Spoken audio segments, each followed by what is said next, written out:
Leira Hemsley was the kind of girl no one noticed. Quiet, artistic, always tucked behind a sketchbook. But when she vanished without a trace, her mother, Mara Hemsley, whispered 4 chilling words that unraveled a nightmare buried beneath. Their home. Detective Nolan Ray thought he was searching for a runaway. Until he stepped into the Red Room and discovered Leira had never been lost. She had been waiting.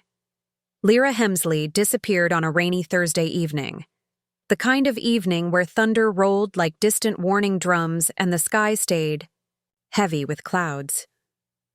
She had just returned from school, according to her mother, Mara Hemsley, and nothing about her seemed unusual. Her school bag was on the kitchen floor, soaked from the drizzle, her shoes left by the door. Upstairs, her bedroom window was slightly ajar, letting in the scent of wet pavement and pine. But Leira was nowhere to be found. It wasn't until Mara called her name for dinner that she noticed the house had fallen too quiet. No music from Leira's headphones. No distant chatter from her room. Just stillness, as if the walls themselves were waiting. At first, she assumed Leira had gone to the corner shop. But hours passed. The clock ticked well into the night. By midnight, Mara was on the phone with the police, voice shaking but still measured. She was always composed. Too composed, some would later say. When police arrived, they combed through Leira's room. Her phone lay on the bed, screen dark and battery dead. Her sketchbooks were stacked neatly on her desk, their pages filled with dark imagery. Birds without wings, a faceless girl, and a house with windows glowing red. The window that led to the backyard had traces of dirt on the sill. But no signs. A forced entry. No blood, no struggle. To the investigators, it looked like a voluntary exit. The town of Earthhill had seen disappearances before, but never from the quiet cul-de-sac where the Hemsleys lived. Leira was 16, intelligent, isolated. Her teachers described her as distant but brilliant. Students hardly remembered her face, though a few recalled that she never ate lunch in the cafeteria. Always alone. Always drawing. Her father had died when she was 7, and Mara raised her single-handedly. Their relationship was difficult. Not violent, not cold, just strained, like 2 people in the same room but on different frequencies. Within 48 hours, the police classified it as a runaway case. There were no signs of abduction and no ransom. Calls. The media began to lose interest after a week. Reporters stopped showing up outside the Hemsley home. School resumed as if nothing had happened. Mara stayed home from work, her face hardening with each passing day. She stopped answering calls. She barely ate. People assumed it was grief, but something in her eyes suggested it was something else, something closer to certainty. The only footage of Leira came from a gas station camera 2 blocks from her house. She was seen walking past at 7:18 p.m. No umbrella, no coat, head down, disappearing out of frame as headlights passed behind her. That was it. No trail, no witness, no clue. Tess Arden, Leira's closest friend, if she could be called that, told officers that Leira had been quiet in the days leading up to her disappearance. But then again, Leira was always quiet. Tess mentioned one strange thing, though. Just a few days earlier, Leira had asked her, "Do you believe memories can be planted?" Tess thought it was a joke, a weird metaphor, and didn't ask further. Detective Nolan Ray was assigned the case. A veteran investigator with a reputation for patience and instinct, he believed something didn't add up. Runaways usually left traces, search histories, notes, social media breadcrumbs. Leira left nothing, not even an eraser mark in her notebooks. It was as if she had planned this, but planned it too perfectly. Ray visited the house multiple times, each time leaving, with more questions. The mother's calmness unnerved him. Her refusal to show emotion, her reluctance to let anyone into Leira's past. She said she didn't want the media twisting the story. But to Ray, it felt more like she didn't want them to find something. 10. Days passed. Then, without warning, Mara requested a private meeting with Detective Ray. In the silence of the interview room, with the door shut tight, she leaned forward. Her hands trembled, but her eyes stayed fixed. And then she whispered, 4 words that changed everything. Those 4 words, check the red room, sat in the air like a riddle waiting to be solved. Detective Nolan Ray stared at Leira Hemsley, unsure if she was breaking under the weight of her missing daughter or revealing something far deeper. At first, he thought she meant it metaphorically. Maybe the red room was a memory, a feeling, or a reference to something Leira had drawn. But Mara's voice had been too steady, too deliberate. She wasn't speaking in symbols. She was giving a direction. Detectives returned to the Hemsley house the next morning with a search warrant in hand. The house had already been combed days earlier, but this time they looked differently. Every room, closet, attic space was opened again. They checked the walls for hollow spots, traced the plumbing and wiring against the building's original plans. Then they turned to the basement. The Hemsleys' basement was cluttered. Old furniture, sealed boxes, broken picture frames stacked in corners. Dust layered the space like skin. Behind a wall of discarded bookshelves and crates, one officer noticed something off: the faint outline of a door frame covered with an old bedsheet. When the sheet was pulled away, a door emerged, painted in a faded, peeling red. The handle was stiff, almost rusted shut. It groaned loudly when turned, as if it hadn't moved in years. The room behind it was small, windowless, and colder than the rest of the basement. The light bulb hanging from the ceiling flickered when switched on. What they found inside stopped everyone in their tracks. Photographs, hundreds, clipped to strings that ran wall to wall, all of teenage girls. Most looked candid, some taken from a distance, others uncomfortably close, many with the same strange expression, blank, eyes distant. A few photos were Polaroids, and a small number featured girls that bore an eerie resemblance to Leira. Beneath the photos were piles of old cassette tapes labeled with names. The handwriting was small and methodical. A box sat in the corner, labeled Trials. Inside were pieces of jewelry, bracelets, rings, school pins, none belonging to Leira. In the center of the room stood a chair, wooden, stained. A spotlight fixture hung overhead, connected to a separate switch. When it was turned on, it illuminated the chair directly, as if staged. Detective Ray's team began cataloging the evidence. Each name on the tapes was run through the National Missing Persons database. To their horror, several matched teenage or girls who had disappeared over the last 2 decades in neighboring towns. Most cases had gone cold. Some were never even investigated seriously. No one had ever linked them. But here, in a room hidden beneath the Hemsley home, they were all connected. Mara sat upstairs as the search continued, silent, unmoving. She gave no answers, only repeating that she had seen the red room in a dream, that Leira had shown her, that it was the only thing she was sure of. Crime scene technicians confirmed the red room hadn't been disturbed recently. No fresh fingerprints, no signs of a recent presence. But one thing stood out. The floor had been swept. Not cleaned, just swept. Lightly, carefully, as if someone had tried to erase only recent footsteps. Among the tapes, one stood out. It had no name, just a date, 2 weeks before Leira's disappearance. Inside the tape player was another cassette, still loaded. Investigators didn't play it immediately. It was sent to the lab for forensic testing. The town of Earth Hill buzzed with rumors. The red room was all anyone could talk about. Some believed Leira had been a victim, one of many. Others began to wonder if she had known about the room, if she had discovered it before she vanished, or worse, if she had been involved. Detective Ray couldn't sleep that night. He reviewed the footage of Leira at the gas station again and again.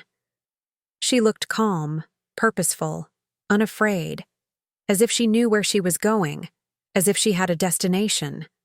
The Red Room had offered no answers, only more questions, and somewhere in the shadows of the case, a new possibility had begun to take shape.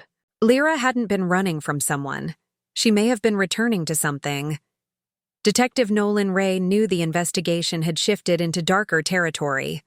The Red Room wasn't just a hidden space, it was a collection site, a private museum, of horror curated over years. But by who? The evidence suggested multiple victims, yet no physical trace of violence. No blood, no DNA, nothing overtly criminal, just images, objects, and recordings that painted an invisible pattern of obsession and control. To make sense of the findings, Ray brought in Dr. Tamsin Quell, a forensic psychologist known for her work on serial offender profiling. Calm, observant, and clinical, she approached the room like a puzzle rather than a crime scene. She spent hours studying the placement of the photographs, the labeling system on the tapes, the choice of trophies stored in boxes. Her conclusion was chilling. The individual behind the Red Room had likely been operating in phases: observation, psychological manipulation, and then disappearance. It was not random. It was deliberate, methodical. The girls weren't abducted forcefully. They were groomed, drawn in, possibly even convinced to participate in something they didn't fully understand until it was too late. The photos on the wall told a story. A pattern emerged in their angles, their lighting. Some were taken through windows, others from across streets. One particular photo captured attention. A girl standing in a mirror, her face blurred, but her body posture unmistakably similar to Leira's. When the image was enhanced, it revealed a detail in the background, an art piece hanging on a wall, later confirmed to be from Leira's bedroom. That image hadn't been part of the family's belongings during the initial investigation. It had to be recent. Forensics teams re-entered the basement, this time searching for hidden compartments. They discovered a false panel behind one of the bookshelves near the red door. Inside were several items wrapped in cloth, a camera with encrypted memory, 2 sketchbooks that didn't match Leira's known works, and a folded paper with hand-drawn floor plans. The sketches revealed the Hemsley house, the neighboring properties, and, oddly, a detailed map of the sewers beneath the town. The most disturbing discovery came when technicians managed to unlock the memory card. It contained video footage, silent, black and white, of different girls sitting in the Red Room's central chair. They never moved. They just sat, expressionless, often staring directly into the lens. Each video lasted under a minute. Most were time-stamped from years ago. But the final video was different. It was dated just 3 weeks before Leira vanished. The girl in the chair was unmistakably Leira herself. She sat still, staring into the camera, blinking slowly. Her eyes didn't show fear, but something else. Detachment. A kind of quiet acceptance. Behind her, shadows moved, barely visible. The tape ended abruptly. Dr. Quell reviewed the footage again and again. She formed a theory. Leira may have been conditioned or indoctrinated by someone, possibly over a long period. She showed signs of psychological dissociation, as if she had been made to believe her actions served a larger, hidden purpose. Perhaps the Red Room wasn't just a place of observation. Perhaps it had become a shrine, and Leira its chosen subject. Though, Red Room wasn't old and abandoned. It had been used recently, carefully. Someone had maintained it. Someone who knew the house intimately. The door had been concealed so well, even Mara claimed she didn't know it existed. But Dr. Quell began to suspect otherwise. Not that Mara was involved, but that someone close to the family, maybe even inside it long ago, had built the room for a purpose now buried by time. The investigation grew heavier with each lead. Detective Ray began digging into the house's history. The Hemsleys had owned the home for 17 years. Before that, it had been vacant. And prior to that, it belonged to a man named Silas Reed, an unlicensed therapist who vanished without a trace after being accused of psychological manipulation and illegal hypnosis. The connection was tenuous, but haunting. Ray began to wonder if the Red Room wasn't just the key to what happened to Leira, but to what she had always been a part of. And the most terrifying question remained: was Leira a victim in a larger system, or had she become the system itself? The discovery of Leira's image in the final video changed everything. It confirmed she had entered the Red Room willingly, not under force or threat. She had sat in that chair calmly, facing the camera, expression unreadable.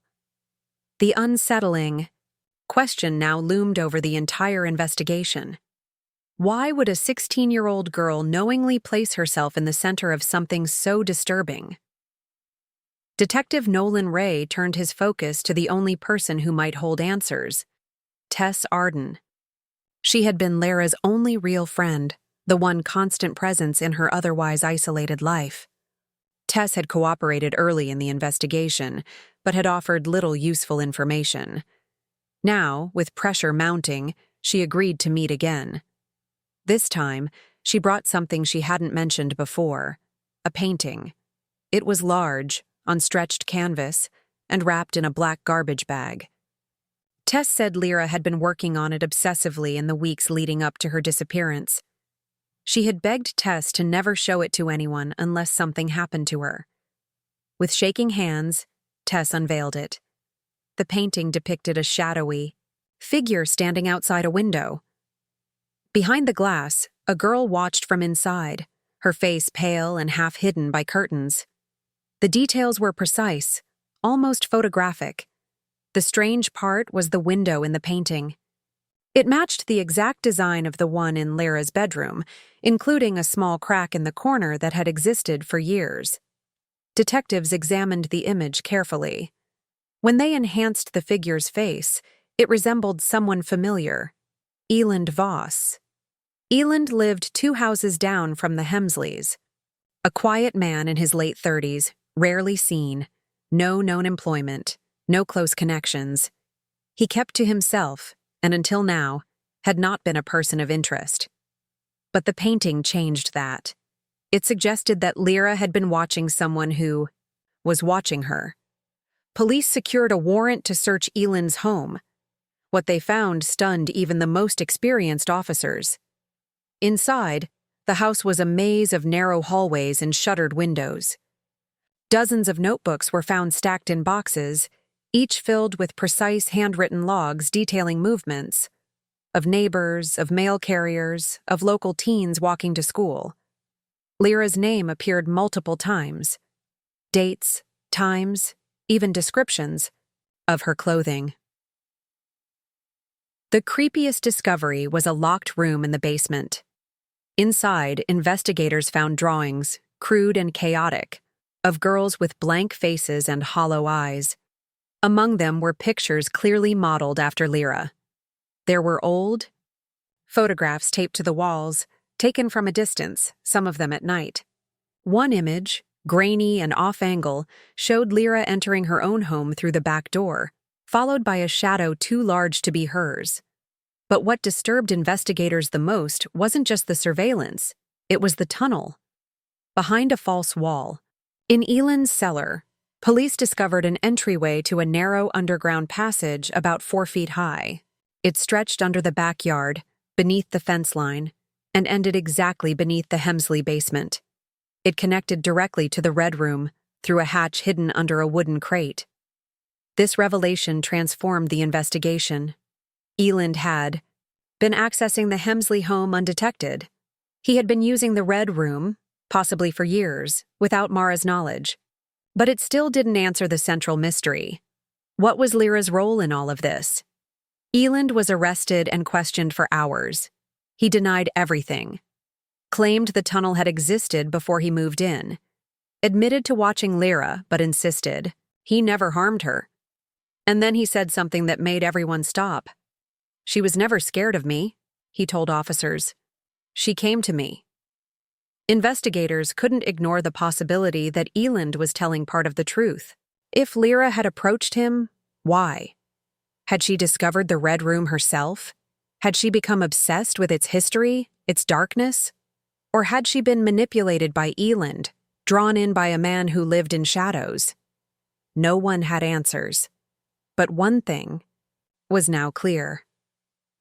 Leira hadn't vanished in fear. She had stepped into a legacy that was older, stranger, and far more twisted than anyone could have imagined. The final chapter of the investigation came not with a bang, but with the sound of a cassette.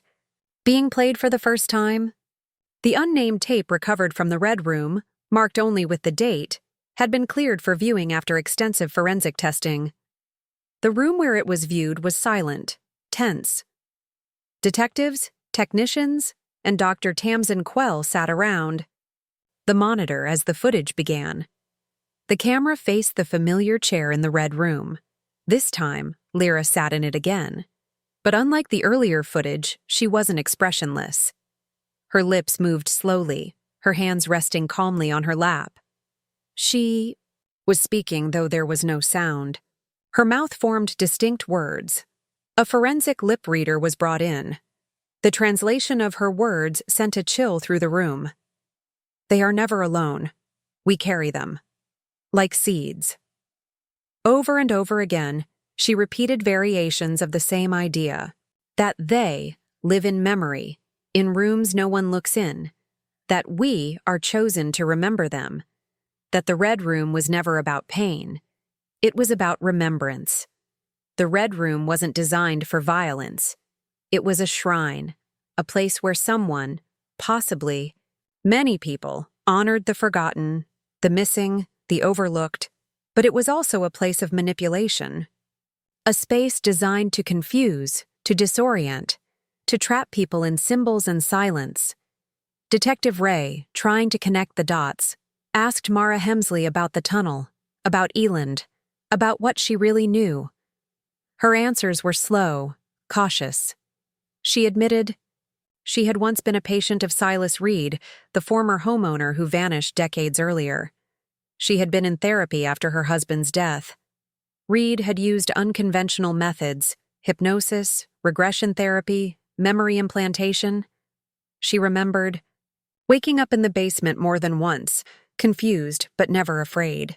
When Reed disappeared, she moved on. Married, raised Leira, tried to forget, but she couldn't. Mara admitted she began seeing the red door in her dreams again shortly after Leira turned 12. That's when the drawing started. The silence. The strange symbols in Leira's notebooks. Mara believed, truly believed, that Leira had been touched by whatever Reed had left behind. That the house itself had absorbed something. That Leira had become part of it. No one believed her. Not officially.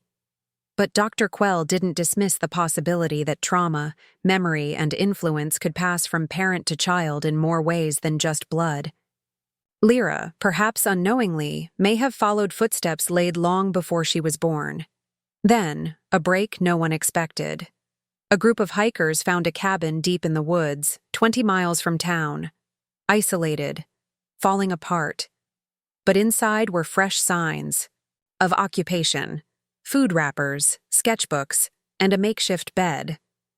More importantly, there was a drawing pinned to the wall, a self-portrait. The face was Leira's, and in the bottom corner, written in the same looping script from her journals, not gone, just free. For the first time in weeks, hope sparked. A search was launched.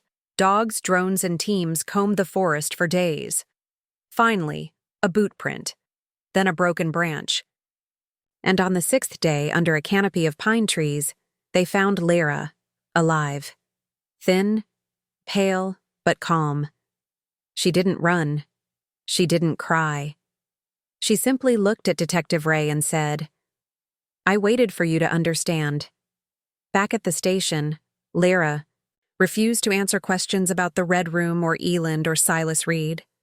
She only spoke about memory, about how the world forgets the girls who go missing. She said the room was a place where they could be remembered, not as victims, but as presence. Living ideas. No charges were filed against her. No evidence directly linked her to any crime. Eland Voss was imprisoned for unlawful surveillance and trespassing, but there wasn't enough to charge him with the disappearances. The Red Room, stripped and silent, was sealed. Leira returned home, but something had changed. She spent most of her days walking the woods alone, notebook in hand. Sometimes she would smile at nothing. Sometimes she would sit for hours in silence, staring at shadows. Everyone thought she had run away. But in the end, her mother had known all along, because Leira hadn't vanished into darkness. She had become its keeper.